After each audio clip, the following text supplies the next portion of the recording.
Welcome back to another episode of Rob Sports Center. Man, as you can see by the title and by the thumbnail, today we're going to be doing a part 2 film study on Derrick Henry. If you haven't seen that first one, man, make sure you go check that first one out before you jump into this one. So we're going to get straight into it. So we know that a lot of what Baltimore like to utilize is a lot of outside zone, right? Outside zone is when the offensive line, opposed to blocking moving forward, they block laterally, right? So what is a setup for that would be obviously doing the outside zone, but now you create opportunities with that in terms of play action and boot rollouts like what you had right here for Lamar Jackson. So if you look at the offensive line, they did a horizontal, they all moved laterally, going across the field, but Lamar Jackson rolled out opposite of where they were going, though, to try to draw some of the defense in on him as if it was going to be a running play on his end, and he just dumps it back over to Derrick Henry, and you just got nothing but space. Like I say, man, that offensive line they have are big, physical, and they're athletic, because in order to be able to block laterally like they do, you have to be athletic in terms of big men, and they are to be able to do what they do. And like I said, man, I love to see Derrick Henry being utilized in the pass game too. Obviously we know how he dominates the run game, but I think that would make him even more hard to deal with if you can find ways to incorporate him into the pass game. Like obviously we know he's probably not going to be lined up as no receiver running routes, anything like that. Not to say he can't, but we know for the most part, a lot of what he does is probably going to be off of screens and going to be off of check downs. And then, like I say, too, what ain't broke, why fix it? And sometimes if all you got to do is just get the ball to him and just set blockers up and allow him to do what he do, kind of similar to what he done on this play right here, I mean, why would you even try to switch it up if it's working?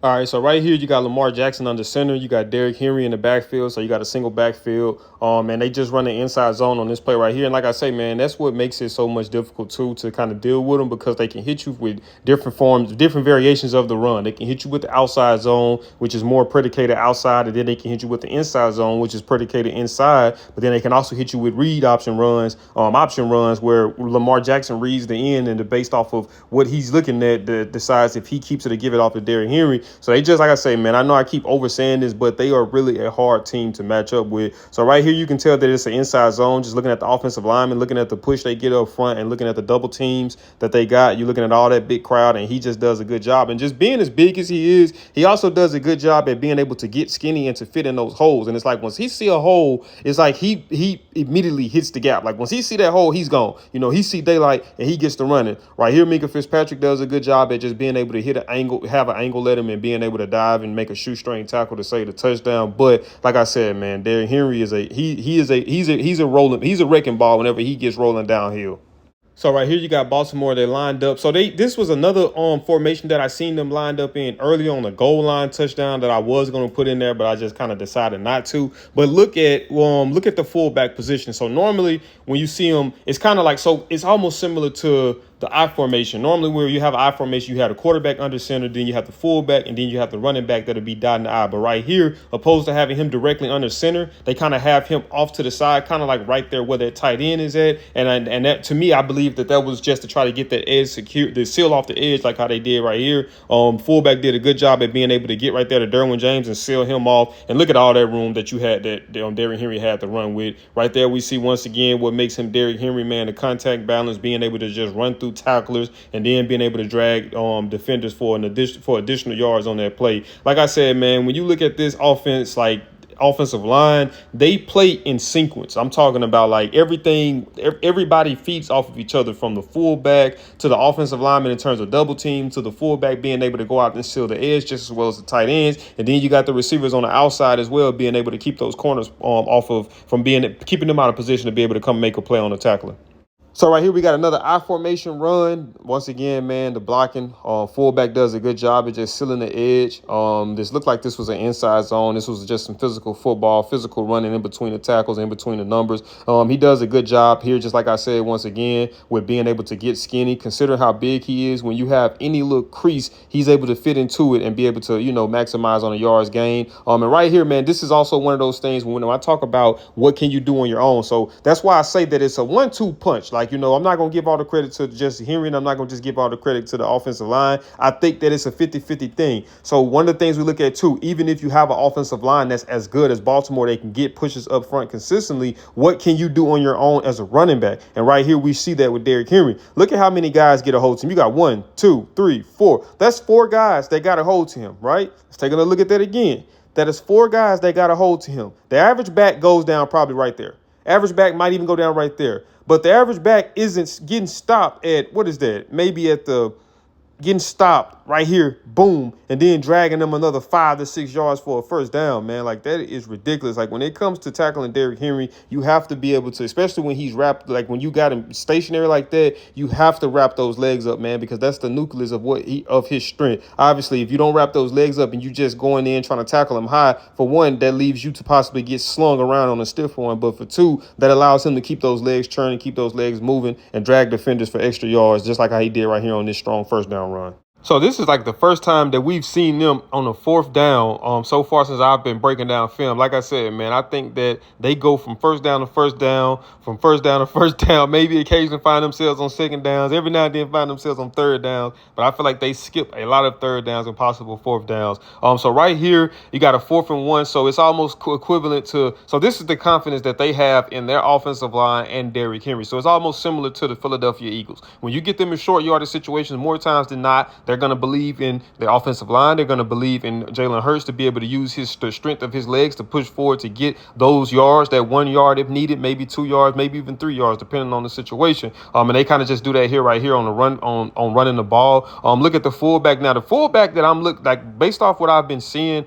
that fullback is a very vital piece and a lot of what allows them a lot of success that they have running, because let's just think about it like this. So if that fullback doesn't secure that block on Derwin James, that's a straight shot at Derrick Henry, right? If he doesn't secure that block, let's take another look at that again. Right there. If he doesn't secure that block, now that's also one of the downsides of running out of those bunch formations. A lot of the times is when you're running out of tight formations, it allows the defense to be able to stack the box, right? So you kind of just have a lot of guys in the box or near the line of scrimmage just by committee because of how bunched the formation was. Where it kind of was similar to an I formation. That's why a lot of teams incorporated to the spread, because more times than not, when you run an I formation, you're running into unblocked defenders. So if the fullback would have never been able to pick that block up on Derwin James, that's probably a stop for a loss. Now, granted, you're willing to chance it with Derrick Henry just because you feel that he can make that guy miss. And even if he do secure the tackle, he'll drag him for an additional 2 to 3 yards to be able to get the first down. But it just makes it so much easier when you can, give your running back a clearer lane to run, just like how they did right here. And then you get him out of open space. You got DBs, number 29, number 7, trying to bring him down. And he's just kind of toying with them, pushing them around until the pile can kind of get to him and be able to drag him down. And one of the things I would say, too, that noticing Derrick Henry is that he's very good at as well is on ball security. In terms of when we're watching him, you see that he keeps that ball high and tight. And in a lot of situations where you have gang tackling or guys pursuing you from behind, it's a lot of opportunities to be able to draw that ball out if you get a little loose with the with your ball carrying. But he does a good job at keeping that thing high and tight. So right here, you got them lined up in the shotgun. So they actually don't got the general in. That's the fullback, the one that be creating a lot of havoc with his blocking at the line of scrimmage. So what they end up doing was the right guard and the right tackle end up blocking on their side, and then they end up pulling the left guard and the left tackle, I guess, to try to equate for them not having in the fullback to try to pull somebody to get them in front of Derrick Henry. And they did a good job at just kind of being able to seal the edge. And then you have that the lineman right there. Derrick Henry kind of pushed him in. Kind of pushed him up to try to get him to get the block. But he did a good job at being able. They did a good job at being able to create a running lane for Derrick Henry. As you see right here, he was able to bounce it out to the outside. Like I said, man, once again, man, you just see the vision of him being able to follow his blockers, allow those blockers to take place, man. And like I say, man, once again, we have to give credit to that offensive line, man, because that offensive line has been working, man. They've been working whenever it comes to the power running, and they've been working whenever it comes to the outside running, just like how they did right here. Like I stated earlier, man, you have to have athletic offensive linemen to be able to pull them the way that they do, and to even be able to do what they do in terms of the inside zone blocking when they're able to double team and one is able to get off and chip and get to the second level to try to get to the linebackers, man. So they have a very athletic offensive line. And then obviously you got Derrick Henry, the workhorse coming downhill once again, man, just being able to make guys miss right there. Another arm tackle he's able to go through. Another one right there he's able to go through. Those are two guys that had a shot at tackling. He was able to make both of those guys miss and maximize on the yards gained on that run play. All right, right here you got Lamar Jackson on the center. You got a pretty much an inside zone. You see the offensive line up front, just being able to get some double team blocks and just be able to kind of get some push up front to allow Derrick Henry some to find some running lanes. And like I said, once again, man, one of his things that he do very well is finding those running lanes. But then, like I said, man, just being able to get skinny enough to be able to fit through those little small creases, to be able to, to be able to get down the field running the ball. Once again, man, you look at the contact balance, look at the guys that he's dragging forward, and just look at what he's able to make out of nothing. You know what I mean? And when I say nothing, I don't mean that the blocking wasn't good. The blocking was good, but the blocking can only be so good for as good as it can be, because even if he would have been tackled back there, it still would have been a positive run, because that would have been about a 5-yard run, right? But now we get into the aspect, okay, what can you do on your own? And sometimes can you make the first play better than can you make the second play better than the first play? That's a term we use for quarterbacks whenever they can extend plays. But then I think that's also a term we can use for guys like running backs and wide receivers when they get the ball in their hands. What are you able to do outside of what was done for you to get the ball? So the blocking was good, and then you see him with some strong running, just being able to make guys miss and just be able to drag some guys forward. You got 1, 2, 3. Those are 3 guys that missed. Then you got the 4th guy to come along, and then you got the pile that's having to try to pile up on him just to get him down on the ground. So right here, you got Baltimore lined up in the pistol. They run an outside zone. Now, Minkah Fitzpatrick actually did a good job at recognizing this and being able to just hit the hole. It's just kind of the positioning that he took. He just kind of was out of he just was out leveraged, and he wasn't able to get a hold to him. And then, like I said, Derrick Henry does a good job, man, and just having that vision, being able to just see to watch things develop. And it's almost like how I equate that to me with a running back. I feel like with a running back, it's almost the equivalent to a billiards player or a pool player. They say, a good pool shooter knows his next shot, and a great pool shooter knows his next 3 to 4 shots. And I feel like that even with a running back, a great running back just knows. It's like he's just steps up ahead of the defense in terms of being able to just process things. It's like process what's going on in that particular play in a short amount of time. And one of his things too, I know I talked about his speed, because he does have a pretty good speed right there. You do see him separating away from the defense as well. But I would say that his acceleration, man, just when he sees those holes, once he sees that lane, just look at how he shoot it. Boom, he gone at that point. Now he's just pulling away. Now he's using that speed to just pull away. And not everybody that he's pulling away from are just big guys. It ain't just D linemen. These are linebackers, and these are safeties and corners that he's pulling away from as well.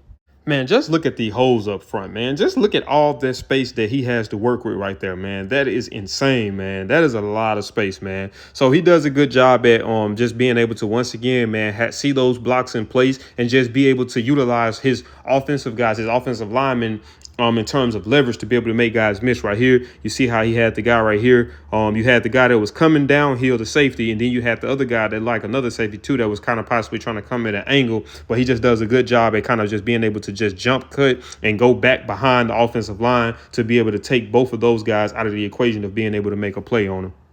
All right, so right here we got Lamar Jackson back under center. You got the fullback back on the field, and then you got Derrick Henry back behind the fullback, dotting the I. And just look at these 2 offensive linemen that's able to get to the second level. You got 2 offensive linemen right there that's able to chip and climb to the second level to create more running lanes for Derrick Henry. That's why I say, man, that this offensive line most definitely deserves just as much credit as Derrick Henry got. Don't get me wrong. Like I say, Derrick Henry was able to make things happen on his own as well, but a lot of it was predicated from what they were able to do initially, and he just was able to do what he was able to do on the back end of it. But like I said, once again, man, for a big guy as big as him, he just does a great job at just being able to get skinny and to fit into those little tight creases. And then, like I say, once again, too, being able to go up through those piles like how he does, he also does a good job in terms of just keeping the ball high and tight to prevent opportunities of the defense being able to just rip it out. All right, so we got a 2nd and 10 right here, man. We got the Ravens lined up in a shotgun formation. They just pretty much do like an inside zone right here.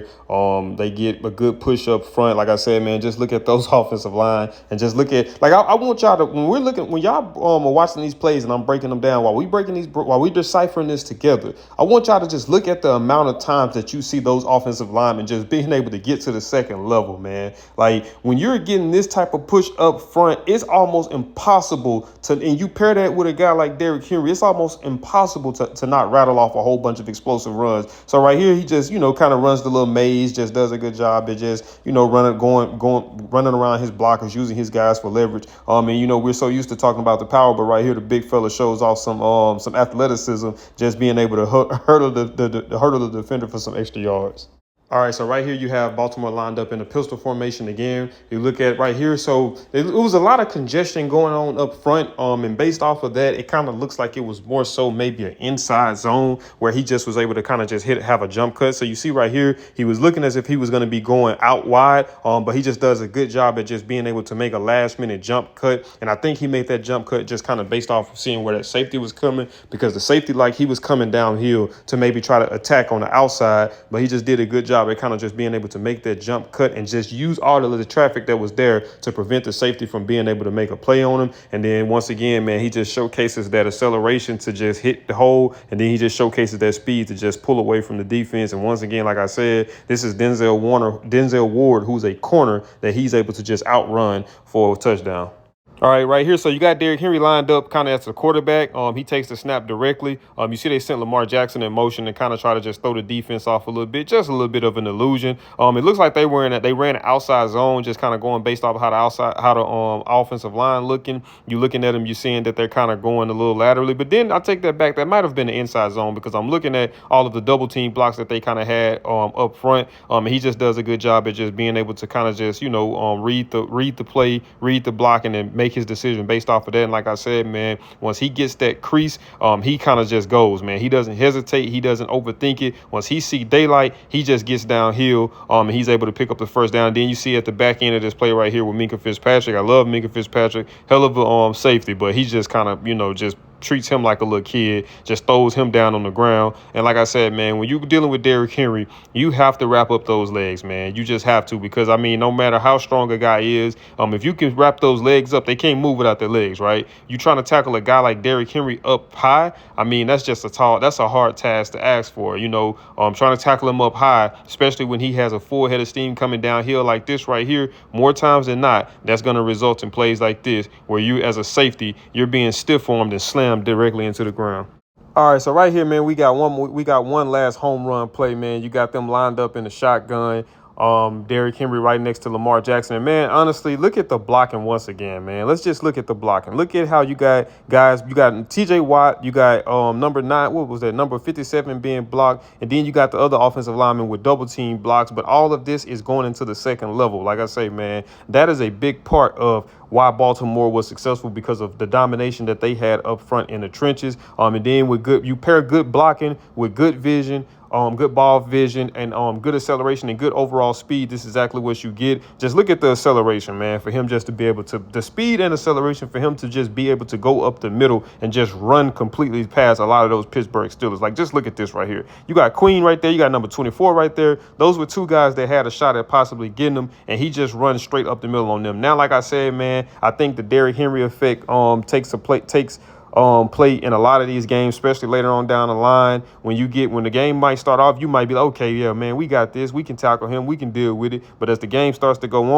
on, you start to get physically fatigued, mentally fatigued, and now you start making business decisions. You start intentionally taking bad angles so you don't be put in a position to have to tackle him. And I think sometimes, man, honestly, I know it might sound like crap, but I think a lot of times that's it. That exactly what the mentality that goes in to teams that plays against the Ravens. You get tired of just having to deal with a physical running back like Derrick Henry, and then it seems like he plays at the same pace from quarter 1 all the way up into quarter 4. But like I say, man, the Ravens offense is probably one of the hardest outside of the Philadelphia Eagles. The Ravens offense is probably one of the hardest offenses to match up with, because you just have so much that you have to deal with Lamar Jackson, Derrick Henry, and then if you overcommit to the runs, you got the receivers on the outside. They can make plays when they need to be, when their numbers is called upon. So they're a very hard team to match up against. But like I say, man, Derrick Henry going to the Ravens, man, was one of the best things that could have happened to him. I think that he was just being kind of misused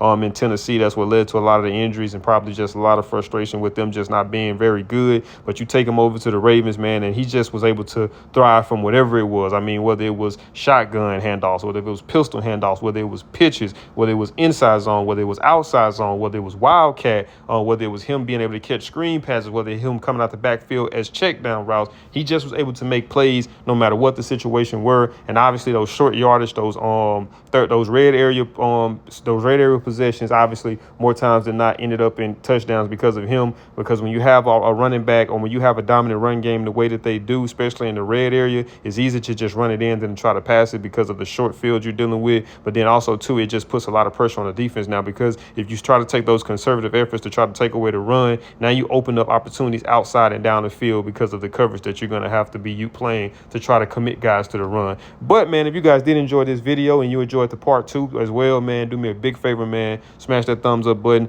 Also, if you're new to the channel, make sure you subscribe. And when you subscribe, make sure that you got that notification bell turned on, that way you'll be notified every time I upload. And I'll see y'all in the next video.